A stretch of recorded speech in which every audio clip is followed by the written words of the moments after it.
Sarah Martinez had always been different from other soldiers in the 45th Infantry Regiment. While her fellow soldiers struggled with the morning drills, she moved with the grace of someone who had spent years training her body and mind. Her dark hair was always pulled back in a perfect military bun, and her uniform was pressed to perfection. But what really set her apart wasn't her appearance. It was the quiet confidence that radiated from her every move. The Army base in Fort Henderson was known for its strict discipline and old-fashioned values. Most of the commanding officers had served for decades, and they weren't used to having women in their ranks, especially not women like Sarah, who seemed to excel at everything they threw at her. She had joined the military 3 years ago, fresh out of college with a degree in criminal justice and a black belt in Brazilian Jiu-Jitsu that she had earned during her university years. Colonel Richard Hawthorne was a man who believed in the old ways. At 55 years old, he had served in 3 different conflicts and had earned his position through what he called real soldiering. He stood 6 feet 2 inches tall, with graying hair cut in a perfect military style and a mustache that he groomed religiously every morning. His voice could carry across the entire training ground without a microphone, and when he spoke, soldiers listened, not just because of his rank, but because of the intimidating presence he commanded. From the day Sarah arrived at Fort Henderson, Colonel Hawthorne had made it clear that he didn't approve of women in combat roles. He never said it directly. That would have been against regulations. But his actions spoke louder than words. He assigned Sarah to the most difficult training exercises, gave her the heaviest equipment to carry, and always seemed to find fault with her performance, even when she outperformed her male counterparts. Sarah had learned early in life not to back down from bullies. Growing up in a tough neighborhood in East Los Angeles, she had seen her fair share of men who thought they could intimidate women into submission. Her father had taught her to stand up for herself, and her martial arts training had given her the skills to back up her confidence. But the military was different. Here there were rules and hierarchies that couldn't be ignored, and Colonel Hawthorne held all the power. The tension between them had been building for months. It started with small things: extra kitchen duty when other soldiers were given time off, being assigned to clean the latrines while others got easier tasks, and constant criticism during training exercises. Sarah endured it all with quiet dignity, never complaining or showing any sign that the colonel's treatment was getting to her. But Colonel Hawthorne was growing frustrated. He had expected Sarah to crack under the pressure, to request a transfer or simply quit. Instead, she seemed to thrive on the challenges he threw at her. When he made her carry a heavier pack during long marches, she kept pace with the strongest soldiers in the regiment. When he assigned her to extra guard duty, she performed her duties flawlessly. When he criticized her shooting during target practice, she simply practiced harder until her scores were among the best on the base. The other soldiers had begun to notice the pattern. At first, some of them had been skeptical about having a woman in their unit. But as they watched Sarah handle everything the colonel threw at her with grace and determination, their respect for her grew. She never complained about the unfair treatment, never asked for special consideration, and never failed to pull her weight during group exercises. Private Johnson, a young soldier from Texas who had initially been one of Sarah's harshest critics, found himself defending her during conversations in the barracks. "That girl's tougher than half the guys in this unit," he would say. "Colonel's trying to break her, but she ain't breaking." Sergeant Williams, a veteran with 15 years of service, had also taken notice. He had served under Colonel Hawthorne for 3 years and had seen the colonel's methods before. But he had never seen anyone handle the colonel's pressure the way Sarah did. During training exercises, Williams found himself pairing Sarah with weaker soldiers, knowing that her presence would elevate their performance. The breaking point came during what should have been a routine training exercise. It was a hot Tuesday morning in August, and the temperature was already climbing toward 90 degrees by 7 o'clock.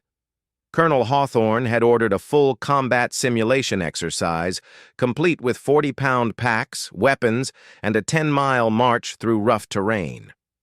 Sarah had been assigned to carry additional radio equipment, gear that typically would have been distributed among 3 soldiers. Her pack weighed nearly 60 pounds, but she shouldered it without complaint and took her position in the formation. As they began the march, she could feel the weight pulling at her shoulders, but she kept her pace steady and her breathing controlled. 3 miles into the march, Private Peterson, a new recruit who had joined the unit just 2 weeks earlier, began to struggle. He was falling behind the formation, his face was bright red from the heat, and he was breathing heavily. Sarah noticed his distress and quietly moved to his position in the line. "You okay, Peterson?" she asked, her voice low enough that the drill sergeants wouldn't hear. Peterson nodded, but it was clear he was struggling.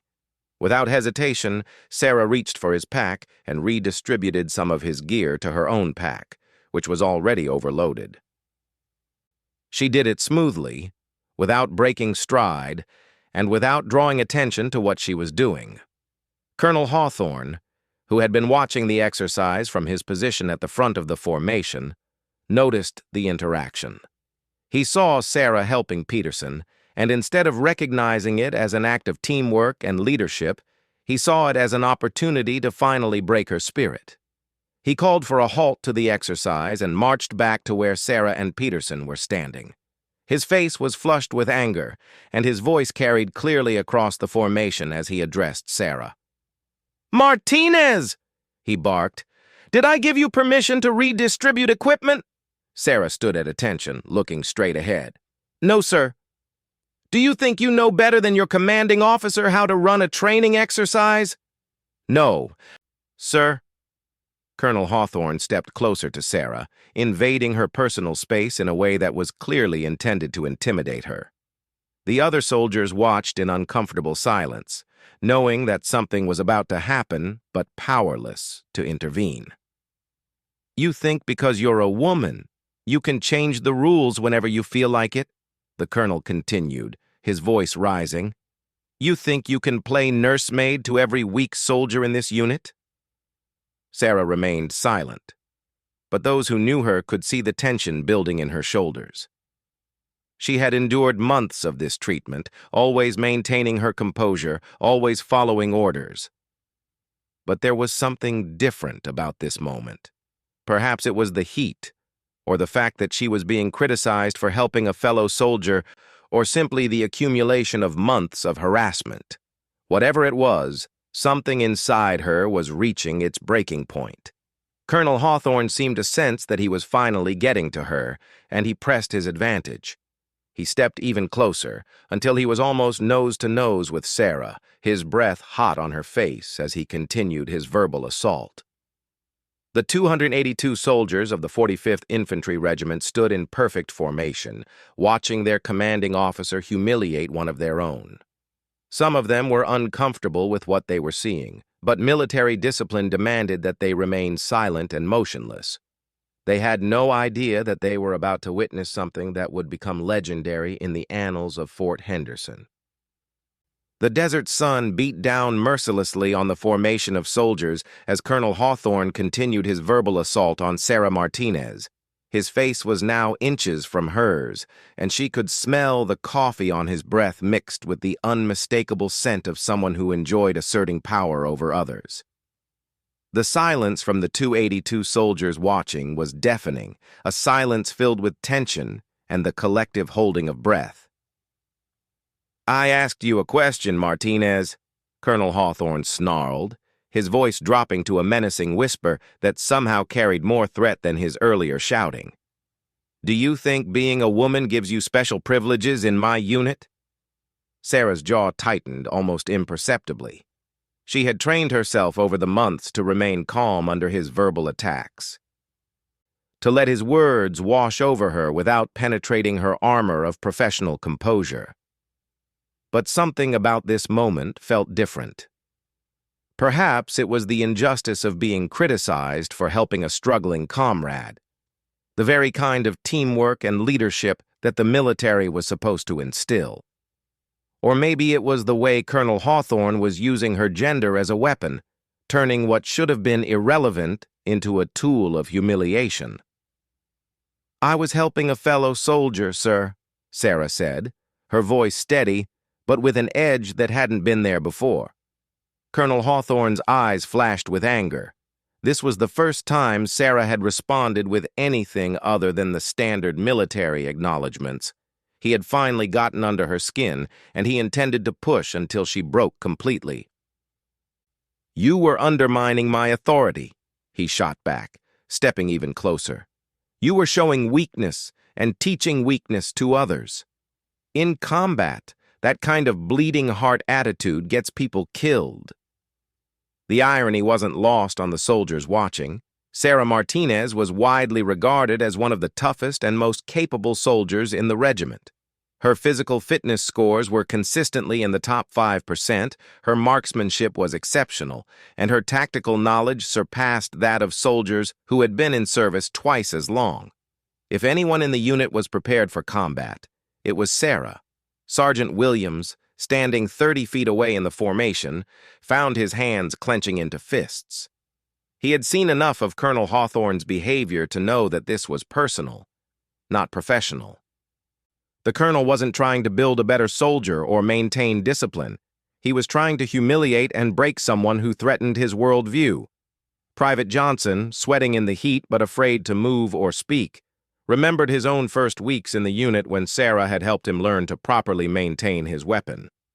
She had done it quietly, without fanfare, and had never made him feel stupid for not knowing something.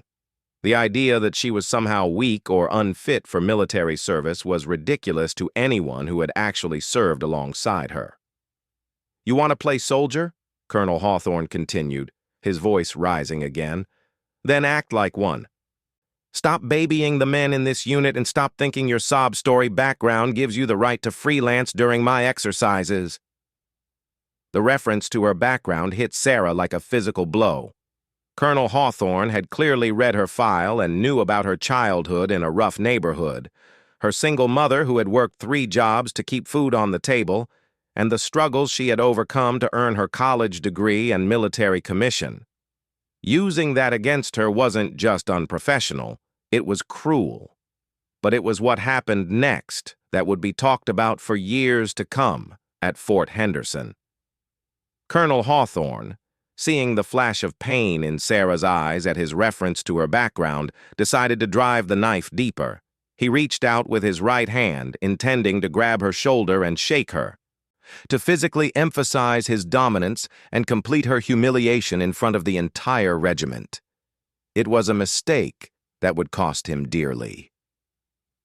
The moment Colonel Hawthorne's hand moved toward her, every instinct Sarah had developed over years of martial arts training kicked in.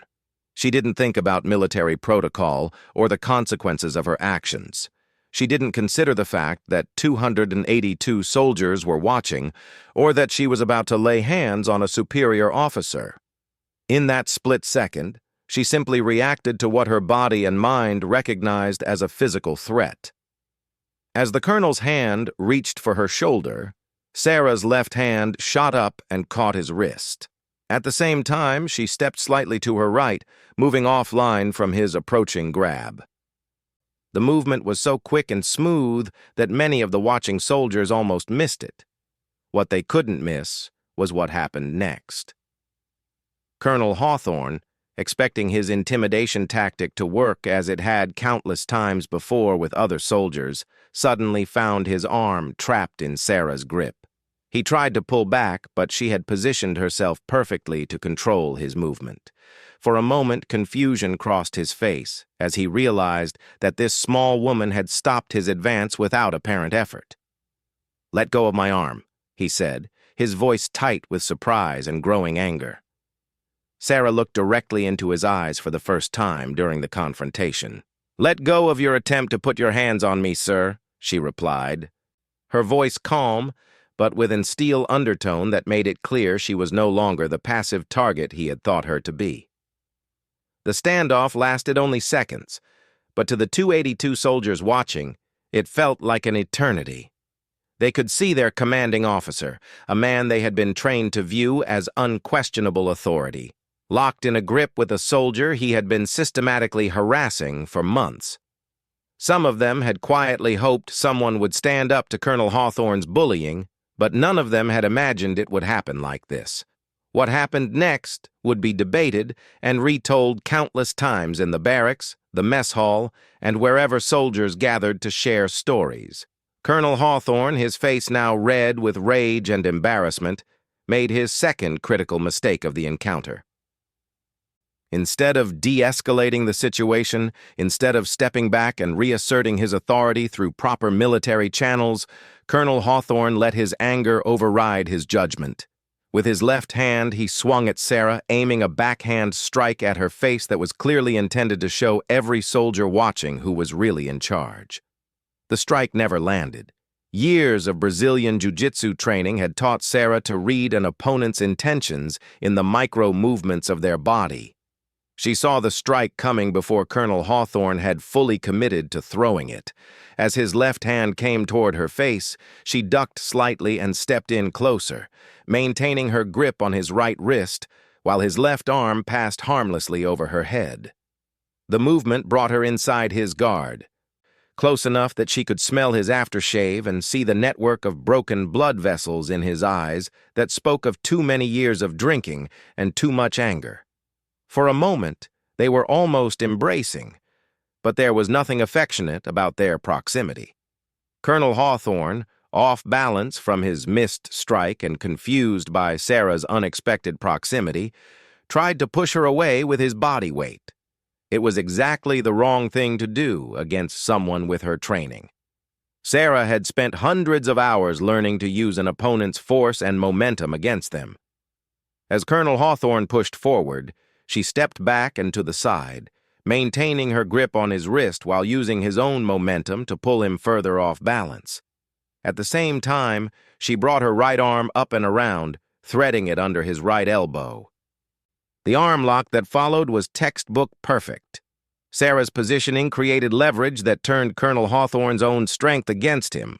The harder he tried to pull away, the more pressure he put on his own joint. Within seconds, she had complete control of his arm and, by extension, his entire body. The 282 soldiers watching could hardly believe what they were seeing.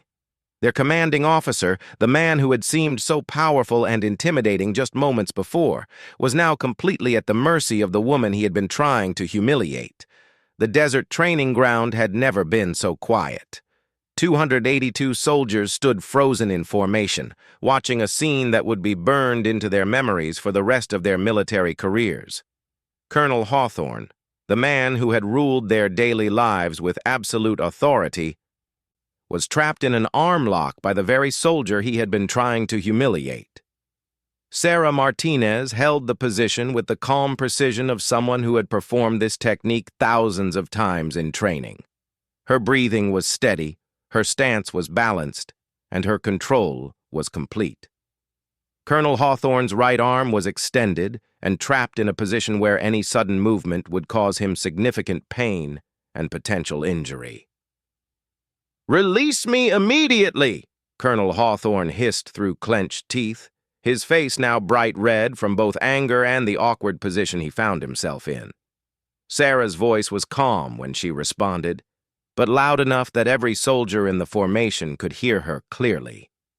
"I will release you the moment you stop trying to strike me, sir." The words hung in the desert air like a challenge. For the first time in his military career, Colonel Hawthorne was being held accountable for his actions by someone he couldn't simply order into submission. The power dynamic that had defined every interaction at Fort Henderson for years had suddenly, dramatically shifted. Private Peterson, the young soldier Sarah had been helping when this confrontation began, could hardly process what he was witnessing. Here was the woman who had quietly taken some of his gear to help him through the march, now standing up to the commanding officer who had been making her life miserable for months. He felt a mixture of awe and terror as he realized that Sarah was risking everything, her career, her freedom, possibly even her safety, to make a stand. Sergeant Williams, despite his years of military discipline, found himself fighting the urge to smile. He had served under Colonel Hawthorne long enough to know that the man's behavior toward Sarah had crossed lines that no professional soldier should cross.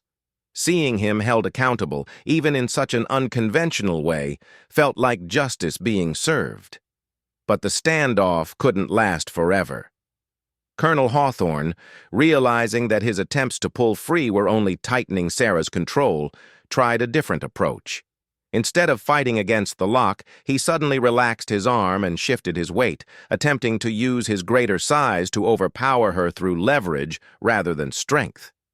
It was a move that might have worked against an untrained opponent, but Sarah had spent years preparing for exactly this kind of situation. As Colonel Hawthorne shifted his weight, she adjusted her position smoothly, maintaining control while preventing him from gaining any advantage. Her martial arts instructors had taught her that the greatest mistake an opponent could make was to believe that size and strength were more important than technique and positioning. "You're making a very serious mistake, Martinez," Colonel Hawthorne said, his voice now carrying a note of desperation along with the anger. "When I get free from this, you'll face a court-martial that will end your career and probably put you in military prison." The threat was real, and Sarah knew it. Physically restraining a superior officer was a serious offense under military law, regardless of the circumstances that led to it. But she also knew that Colonel Hawthorne had crossed his own lines when he had attempted to strike her. The question was whether anyone would believe her word against his, and whether the 282 soldiers watching would be willing to testify about what they had actually seen. "I'm defending myself from your attempt to hit me, sir," Sarah replied, her voice carrying clearly across the formation. "And I'll release you the moment you guarantee that you won't try to strike me again." It was at this moment that Colonel Hawthorne made his final, critical error in judgment. Instead of recognizing that he was in an impossible position and finding a way to de-escalate the situation while saving face, he let his rage and humiliation drive him to one last attempt at dominance.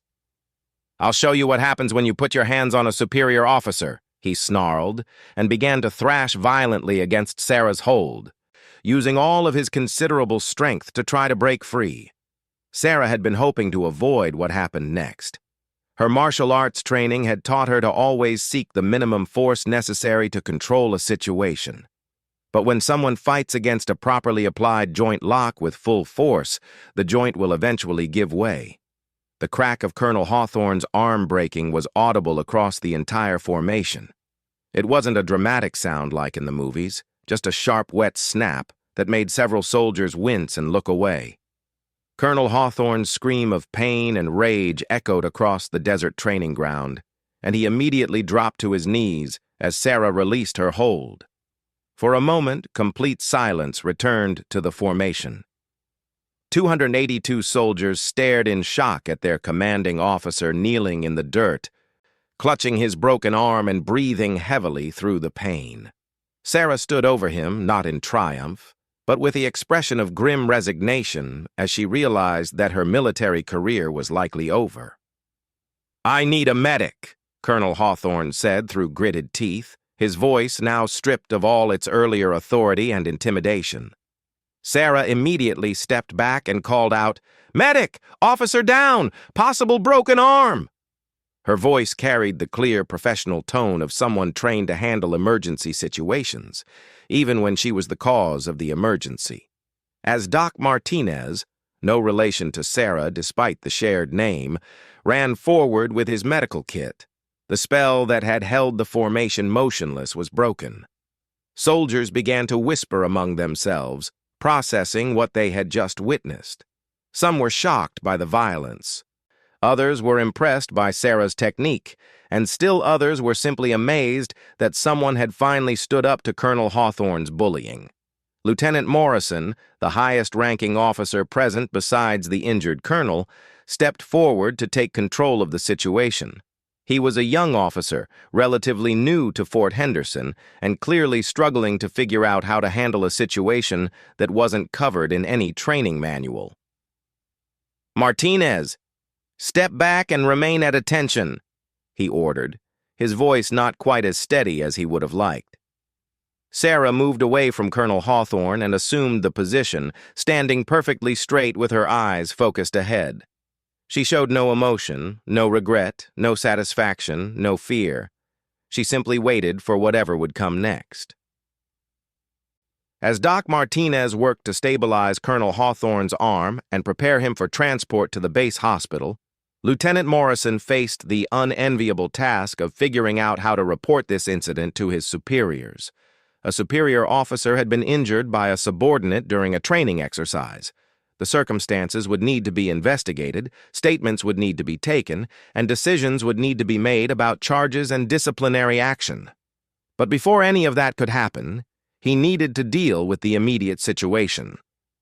282 soldiers were standing in formation, having witnessed something unprecedented. Word of what had happened would spread through the base within hours, regardless of any orders to keep quiet. "Sergeant Williams!" Lieutenant Morrison called out. "Yes, sir!" "Dismiss the formation and have everyone return to barracks, and I want it clearly understood that no one discusses what happened here until the investigation is complete." As the soldiers began to disperse, many of them looked back at Sarah, who remained at attention even though she was no longer part of an active formation. They were looking at someone who had done what many of them had wanted to do for months: stand up to Colonel Hawthorne's bullying and abuse of power. Private Johnson paused as he walked past her. "Thank you," he said quietly, just loud enough for her to hear. Private Peterson, the soldier she had been helping when the confrontation began, stopped beside her as well. "You saved my career today, and probably my life during that march. I won't forget that." One by one, other soldiers made similar quiet comments as they passed. They were thanking her not just for standing up to Colonel Hawthorne, but for months of quiet support, assistance, and leadership that had made them all better soldiers. As the medical team loaded Colonel Hawthorne onto a stretcher for transport to the hospital, he looked back at Sarah one last time. The pain medication Doc Martinez had given him had dulled some of his anger, but not eliminated it entirely. "This isn't over, Martinez," he said, his words slightly slurred, but still carrying menace. Sarah finally looked directly at him. "Yes, sir, it is," she replied calmly. "It's been over for a long time. It just took you too long to realize it." As the ambulance drove away, kicking up dust clouds that drifted across the empty training ground, Sarah remained at attention. She knew that the next few days would bring investigations, hearings, and quite possibly the end of her military career. But she also knew that she had finally drawn a line that should have been drawn months ago. Lieutenant Morrison approached her cautiously. "Martinez, you're confined to barracks pending investigation. You'll be contacted by the military police for questioning." "Understood, sir," Sarah replied. As she walked back toward the base, Sarah reflected on the events that had brought her to this moment. She had joined the military to serve her country, to challenge herself, and to build a career she could be proud of. She had endured months of harassment and abuse because she believed in the military's ideals of honor, courage, and commitment. But when Colonel Hawthorne had tried to strike her, she had been forced to choose between those ideals and her own safety and dignity. In that moment, she had chosen to defend herself, knowing full well what the consequences might be. The story of what happened that day would spread far beyond Fort Henderson. It would be told and retold in barracks and mess halls across the country. Some would see it as a story of a soldier who lost control and assaulted her superior officer. Others would see it as the story of a woman who finally said enough to a bully who had hidden behind his rank and authority. But for the 282 soldiers who witnessed it, it would always be remembered as the day they saw true courage in action. Not the courage to follow orders or charge into battle, but the courage to stand up for what was right, even when the cost was everything they had worked for. The investigation that followed would reveal the pattern of harassment that Colonel Hawthorne had subjected Sarah to for months. It would uncover similar treatment of other soldiers who had been afraid to speak up. And ultimately, it would lead to changes in how the military handles allegations of abuse and discrimination. But all of that was still to come. On that hot, August day in the desert, Sarah Martinez had simply done what she felt was necessary to defend herself and her dignity.